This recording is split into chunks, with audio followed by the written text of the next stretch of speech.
Hi guys! Today ay magluluto tayo ng isa pa nating version ng quinoa salad. So magpakulo lang tayo ng tubig at kapag kumukulo na ilagay natin ang ating quinoa. Then set aside lang muna natin. And then mag-chop tayo ng tomato cherry and then ini-add na natin ang ating boiled quinoa. Ilagay na rin natin ang ating chopped cucumber. Ang ating chopped parsley at spring onions. Sama na rin natin ang chopped mint.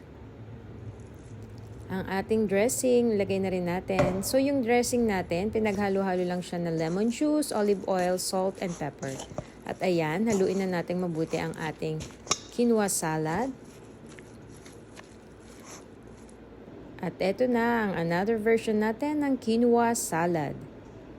Very healthy. Thanks for watching.